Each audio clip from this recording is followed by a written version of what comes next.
Hey everyone, welcome you all. So हमारी जो last वाली लेक्चर थी उसमें हमने कॉम्प्लेक्स परमानेंट टिश्यू जो था उसको हमने अच्छे से फिनिश किया था। और हमको पता है कि अभी हमारा एनाटॉमी ऑफ फ्लावरिंग प्लांट जो है वो चैप्टर हमारा चल रहा है।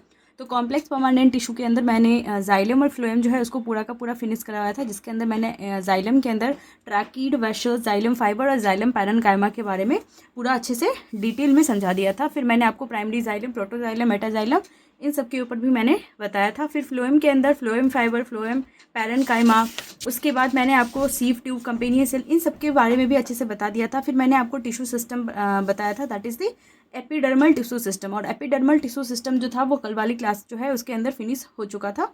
पूरा का पूरा हमने स्टोमेटा, एपिडर्मल अपेंडेजेस और एपिडर्मिस इन सब के ऊपर बात कर लिया था। आज की जो क्लास है एपिडर्मल टिश्यू सिस्टम जो है उसमें वो हमारा फिनिश हो चुका है। आज की जो क्लास होगी वो ग्राउंड टिश्यू सिस्टम और वेस्कुलर टिश्यू सिस्टम जो है उसके ऊपर डिस्कशन हमारी होने वाली है। तो हम ग्राउंड टिश्यू सिस्टम जो है उसको देख लेते हैं, जो कि हमारा दूसरा टिश्यू सिस्टम है। ठीक है,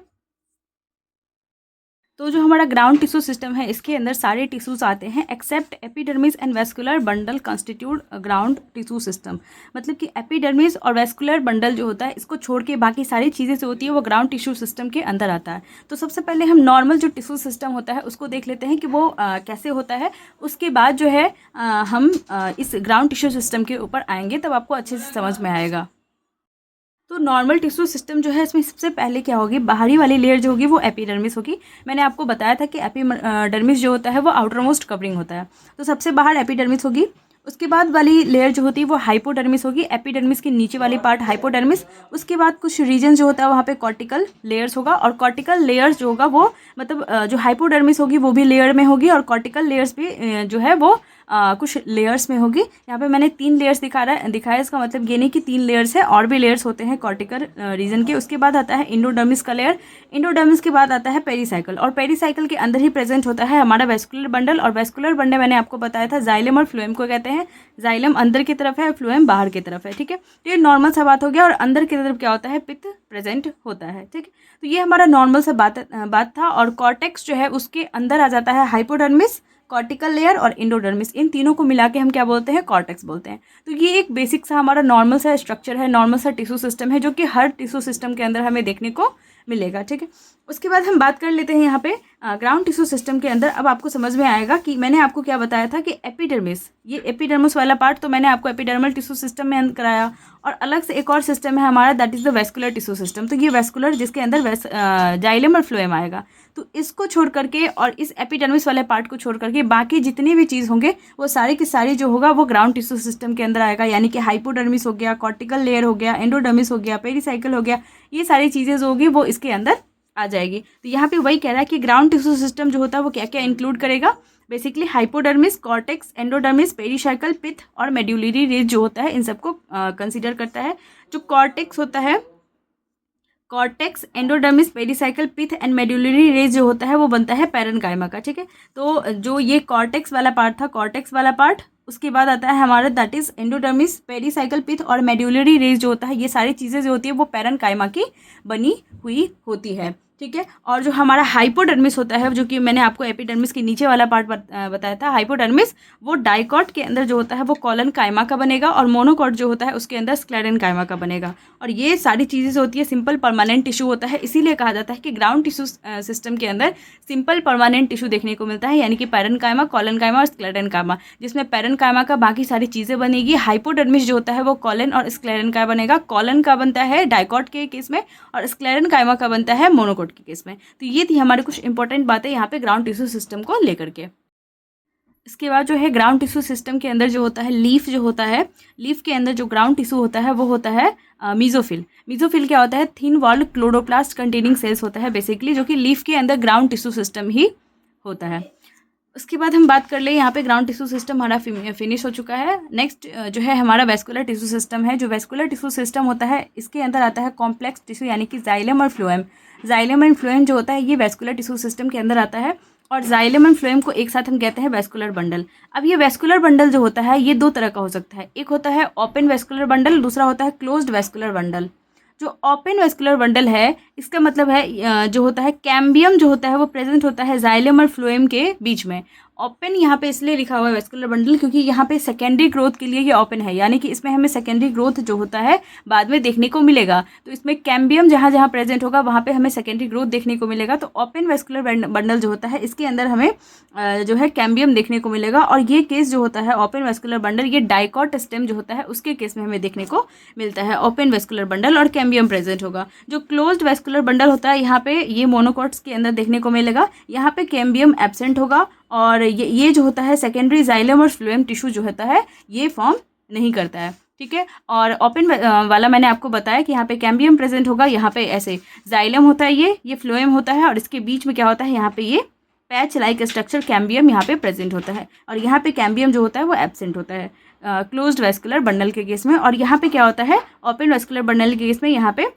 ये इसके पास एबिलिटी होता है to form the secondary xylem and the phloem tissue, बाद में जाके ये बना सकता है क्योंकि यहाँ पे कैम्बियम प्रेजेंट होता है, ठीक है।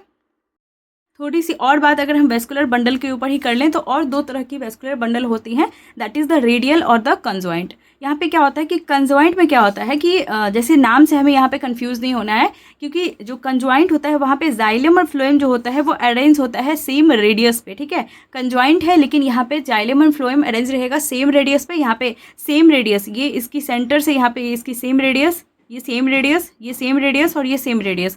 तो मतलब जो यहाँ पे जाइलम एंड फ्लोएम होते हैं सारे के सारे सेम रेडियस पे अरेंज होता है। और जो रेडियल वाला हमारा होता है वहाँ पे जाइलम एंड फ्लोएम जो होता है वो अरेंज होता है डिफरेंट रेडियस पे, क्योंकि यहाँ पे देखो यहाँ पे ये जाइलम है और फ्लोएम यहाँ पे है, मतलब अगर हम सेंटर से देखें तो यहाँ पे जाइलम और यहाँ पे फ्लोएम, फिर यहाँ पे जाइलम यहाँ पे फ्लोएम, तो ऐसे करके ये जो होता है डिफरेंट रेडियस पे है। और जो रेडियल टाइप का आर से रेडियल और आर से हम रूट याद रखेंगे कि रेडियल वाला टाइप का जो वेस्कुलर बंडल होता है जिसमें डिफरेंट रेडियस पे अरेंज होता है जाइलम एंड फ्लोएम, ये हमें रूट के केस में देखने को मिलेगा।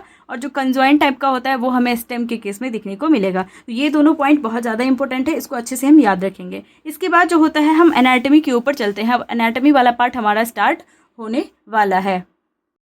तो जो एनाटॉमी वाला पार्ट है इसके अंदर हम बेसिकली रूट, स्टेम और लीफ इन सब की जो होती है एनाटॉमी हम धीरे धीरे पढ़ेंगे, यानी कि उसकी इंटरनल स्ट्रक्चर जो होता है उसको हम डिटेल में यहाँ पे स्टडी करेंगे। इसमें सबसे पहले हमारा आता है डाइकॉट रूट, उसके बाद हम मोनोकॉट रूट के ऊपर भी पढ़ेंगे, ठीक है। तो पहले डाइकॉट रूट की बात कर ले तो इसमें सबसे बाहरी लेयर मैंने आपको बताया कि यहाँ पे एपिडर्मिस प्रेजेंट होता है। एपिडर्मिस के बाद जो होता है वो कॉर्टेक्स प्रेजेंट होगा और कॉर्टेक्स जो होता है यहाँ पे इंटरसेलुलर स्पेस जो होता है वो प्रेजेंट होता है, यानी कि सेल्स के बीच में यहाँ पे हमें गैप देखने को मिलेगा। उसके बाद जो लेयर आता है वो एंडोडर्मिस होता है और एंडोडर्मिस जो होता है यहाँ पे ये बैरल सेप्ड का होता है और यहाँ पे कैस्पेडियन स्ट्राइप जो होता है वो भी प्रेजेंट होता है। उसके बाद यहाँ पे 2 से 4 जाइलम की बंडल होती है, यहाँ पे ये जाइलम है और ये 2 से 4 जाइलम की बंडल होती है। और बेसिकली एंडोडर्मिस के बाद वाला पेरीसाइकिल होता है और पेरीसाइकिल के अंदर ही हमें जाइलम और फ्लोएम देखने को मिलेगा, जहाँ पे 2 से 4 जाइलम बंडल होता है और ये रहता है इसका फ्लोएम, ठीक है। उसके बाद इसकी सेंटर जो होती है यहाँ पे हमें नॉर्मल सा पिथ जो होता है, जो नॉर्मल सा स्ट्रक्चर होता है वो पिथ यहाँ पे प्रेजेंट होता है। तो ये थी हमारी डायग्राम डाइकॉट रूट की कि यहाँ पे ये चीज़ें प्रेजेंट होता है। इसके बाद हम बात कर ले यहाँ पे इसकी जो भी हम पार्ट देखें उसके ऊपर हम डिस्कशन कर लेते हैं। हमारा सबसे पहला पार्ट जो है that is the epidermis epiblema which is the outer most part जो होता है। यहाँ पे जो एपिडर्मिस होता है उसको हम कहते हैं रूट के केस में, यानी कि डाइकॉट रूट के केस में जो इसकी आउटर मोस्ट कवरिंग होती है यानी कि एपिडर्मिस हमारा क्या होता है that is the outer most layer होता है। नेक्स्ट जो लेयर था हमारा दैट इज हमारा कॉर्टेक्स था और कॉर्टेक्स जो था ये क्या होता है सेवरल थिन वॉल्ड पैरेनकाइमा की सेल होती है जिसके अंदर इंटरसेलुलर स्पेस प्रेजेंट होता है। तो मतलब बहुत सारे लेयर्स में प्रेजेंट होगा ये पैरेनकाइमा यानी कि लिविंग सेल्स से बनेगा। उसके बाद इसके अंदर इंटरसेलुलर स्पेस जो होता है वो प्रेजेंट होता है, ठीक है। उसके बाद जो आता है हमारा नेक्स्ट वो होता है एंडोडर्मिस और इंडोडर्मिस जो होता है ये इनर मोस्ट लेयर होता है कॉर्टेक्स का। मैंने आपको कॉर्टेक्स की 3 लेयर बताई, हाइपोडर्मिस, उसके बाद आता है हमारा कॉर्टिकल लेयर्स, उसके बाद इंडोडर्मिस। तो सबसे अंदर वाली जो लेयर होती है कॉर्टेक्स की वो एंडोडर्मिस होती है। तो यही हमारा यहाँ पे लिखा हुआ है कि अंदर वाला जो लेयर होता है हमारा कॉर्टेक्स का वो होता है हमारा दैट इज द एंडोडर्मिस। उसके बाद ये सिंगल लेयर होता है और यहाँ पे बैरल शेप्ड का सेल्स होता है बिना इंटरसेलुलर स्पेस के, यानी कि ये कॉम्पैक्टली पैक्ड होता है, यहाँ पे कोई इंटरसेलुलर स्पेस जो होता है वो नहीं होता है। तो जो वॉल होता है एंडोडर्मल सेल का उसके पास कैस्पेडियन स्ट्रिप होता है। कैस्पेडियन स्ट्रिप क्या होता है बेसिकली कि वाटर इम्परमिएबल होता है और ये वैक्सी सुबरीन की मटेरियल की बनी हुई होती है कैस्पेडियन स्ट्रिप, जो कि इंडोडर्मल सेल जो होती है उसकी वॉल पे हमें देखने को मिलता है। नेक्स्ट जो था हमारा पेरिसाइकिल था, और पेरिसाइकिल जो होता है ये थिक वॉल्ड होता है, पैरेन्काइमा का बनता है, और ये एंडोडर्मिस के नीचे होता है, मैंने अभी अभी आपको बताया।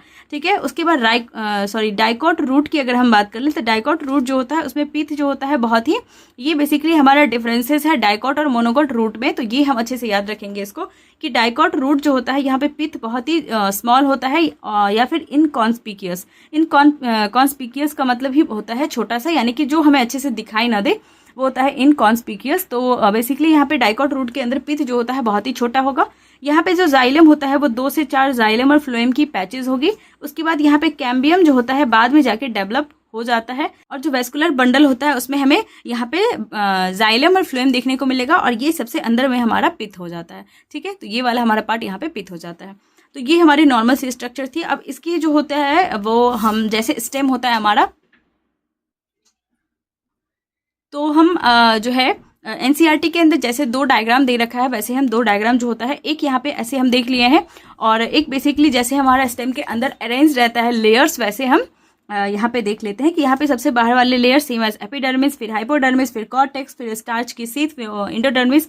उसके बाद यहाँ पे जो होता है इंटरफेसिकुलर कैम्बियम और इंट्राफेसिकुलर कैम्बियम प्रेजेंट होता है। यहाँ पे ये जो होता है ये हमारा वेस्कुलर बंडल है, इसके अंदर प्रेजेंट होगा तो इंट्राफेसिकुलर कैम्बियम, और इसके बाहर यानी कि 2 वेस्कुलर बंडल को कनेक्ट करने वाला जो कैम्बियम होगा वो इंट्राफेसिकुलर कैम्बियम होगा। ठीक है, और सबसे अंदर जो होता है वो पित्त प्रेजेंट होता है। तो ये सारी चीज़ें हमारी नॉर्मल बातें थी इसके ऊपर, और इसको हम अब पॉइंट में समझते हैं। ठीक है, तो सबसे पहले हमारे यहाँ पे होता है दैट इज दी एपिडर्मिस। जो एपिडर्मिस होता है ये आउटर प्रोटेक्टिव लेयर होता है जो कि कवर्ड रहता है थिन लेयर ऑफ क्यूटिकल से। यहाँ पे जो एपिडर्मिस होती है स्टेम के केस में, इसके बाहर जो होता है क्यूटिकल जो होता है वो प्रेजेंट होता है। उसके बाद यहाँ पे ये bear trichomes and a few stomata. Trichomes मैंने आपको बताया था वो मल्टी सेलर होता है, और बेसिकली उसका काम जो होता है पे एक बहुत ज़्यादा ही इंपॉर्टेंट पॉइंट लिखा हुआ है that is all the tissues inner to the endodermis, उसको हम कहते हैं स्टील, और इस स्टील के अंदर आता है that is the pericycle, vascular bundle और पित्त।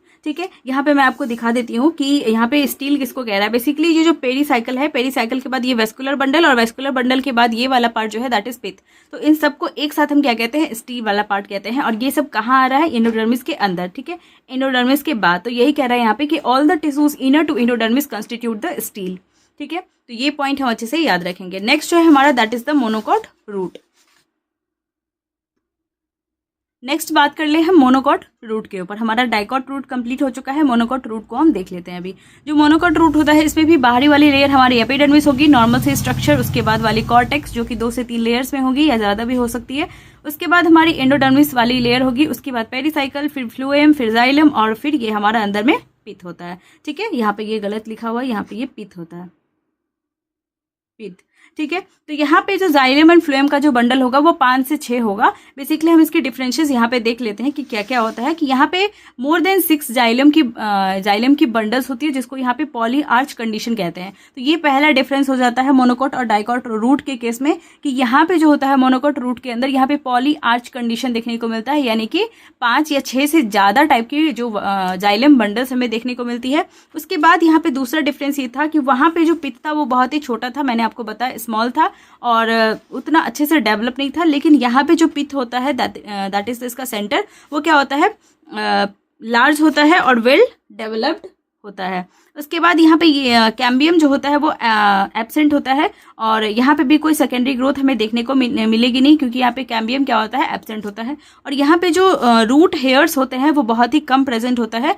जो डाइकोट रूट था उसके केस में मैंने ज़्यादा रूट हेयर्स बनाया था। देखिए मैं आपको दिखा देती हूँ कि यहाँ पे जो रूट हेयर्स था ये सारे एपिडर्मिस की जो epidermal appendages basically root hairs, तो ये मैंने ज़्यादा बनाया है। और यहाँ पे जो है मोनोकोट रूट के केस में मैंने बहुत ही कम बनाया है रूट हेयर्स। तो यहाँ पे रूट हेयर्स जो होता है वो बहुत कम होता है। तो ये भी एक डिफरेंसेस हो जाता है इन दोनों का। तो डिफरेंसेस अच्छे से हमें याद रखने हैं।